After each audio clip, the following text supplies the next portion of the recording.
than just cold winters. Right? Yeah. They're brutal, some would say. We share the same values.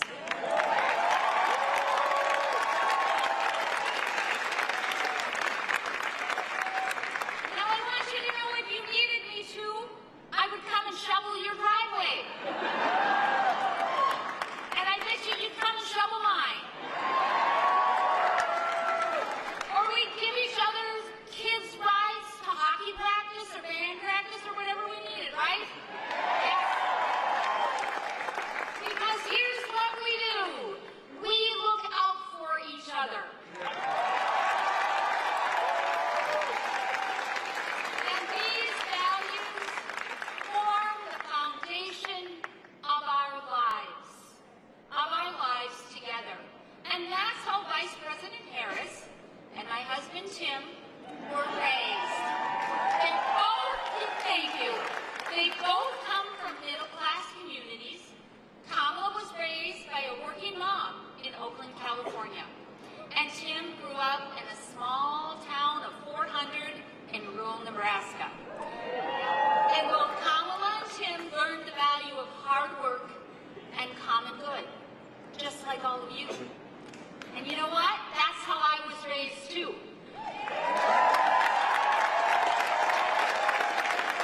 The community I was raised in was twice the size of Tim's. And you know what? My sisters and I were raised in this small little town in southwestern Minnesota by two school teachers. And guess what? My sisters are here with me today. And guess what? They're teachers.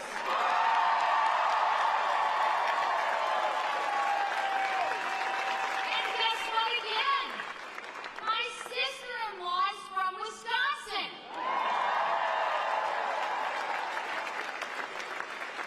And guess what? She's here today. And guess what? She's a teacher.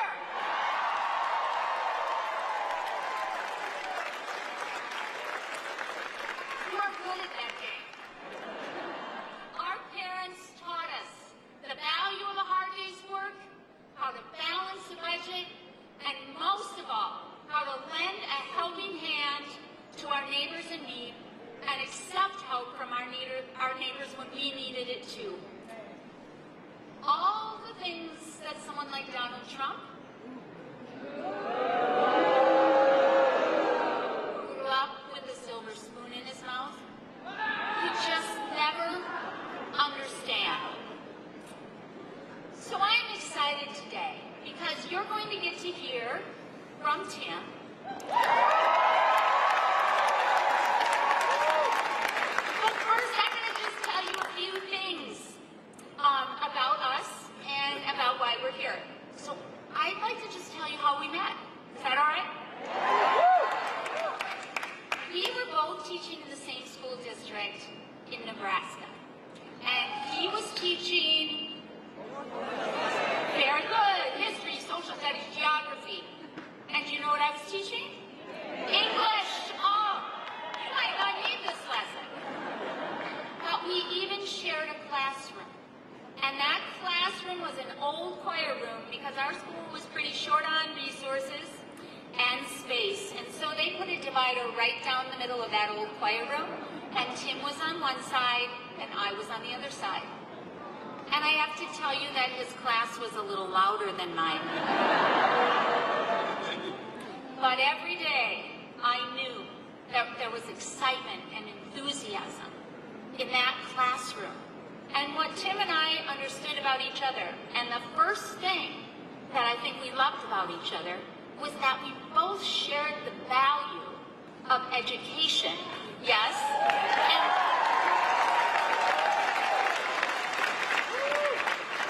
And we both understood that every single student mattered.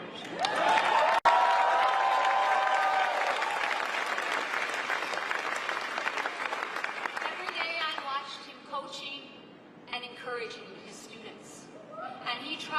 help them all succeed. You see, Jim can't help but see the potential in everyone, and I think that's remarkable.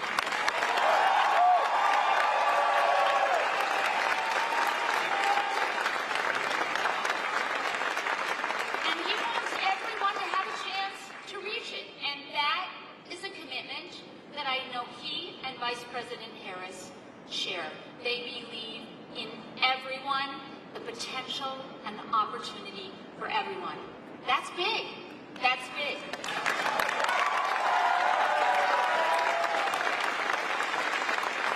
So I'm excited to see the future that they want to build, where everyone is included and where everyone who works hard has a chance to succeed.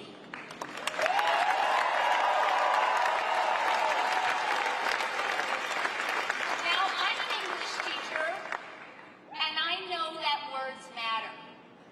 So when we say everyone, we mean everyone. We do not mean some people, or we would say some people, but we mean everyone. Yes, and also, we don't mean only those who vote for us. That's right.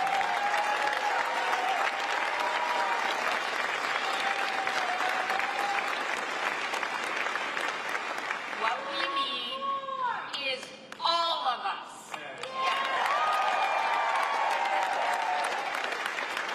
That's important, and that's hard, but it's important.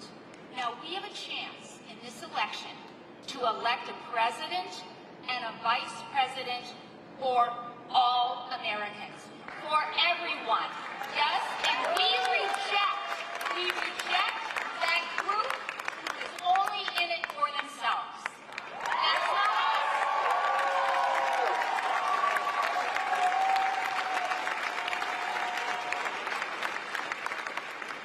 That's an important view, that people who know the value of neighbors, like we already said we did, that's an important view we have to share. Now, you probably saw that debate the other night.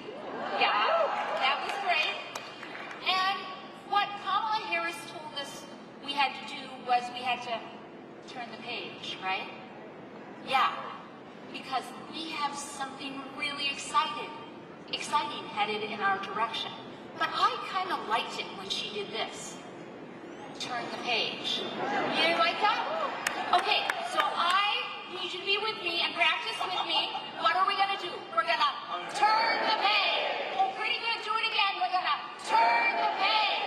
And we're going to turn the page. All right, so I'm going to be watching you, because when I see Wisconsin, and I'm going to watch you nationally on TV, because this is a pretty important place, and Minnesota helped you practice with this, you just show me this. Turn the page. Right? Turn the page.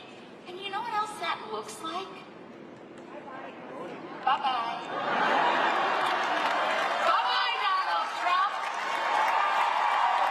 We are turning the page. 52 days and we are turning the page. 52 days and it is bye-bye, Donald Trump. That's right. Now, my mom always said this to me growing up: Gwen, you have to do the work that's in front of you.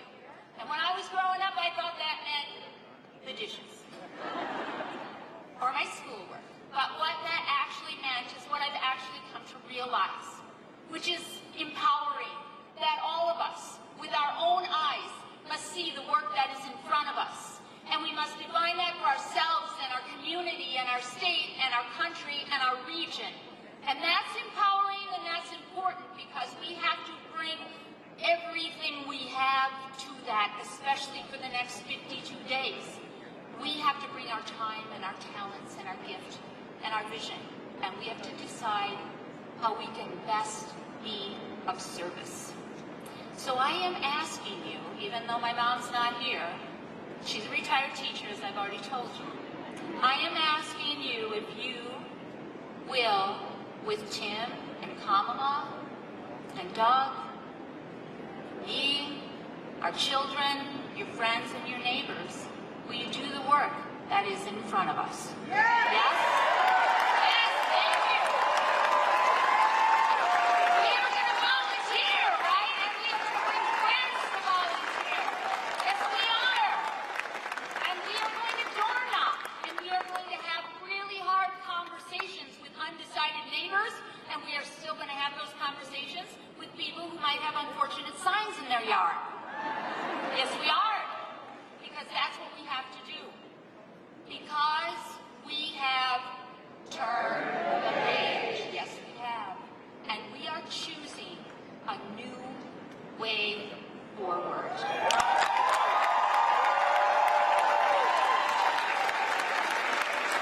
So Wisconsin, you have to be ready because we're asking a lot, and I am going to give you every minute I possibly can over the next 52 days. I'm asking for the same thing from you, because here's what our soon-to-be President of the United States, Kamala Harris, says.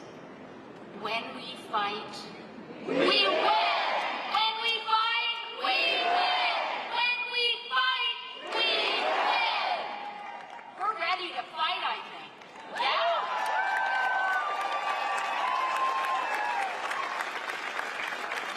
Now it's my privilege to introduce you to someone very special. Her name is Isabel Listi, and she is a shining example of what leadership looks like in our communities. At just 20 years old, she found a way to make a difference, whether championing women and LGBTQ+ communities, or helping her town rebuild after a storm, or working to bring free school meals to Wisconsin.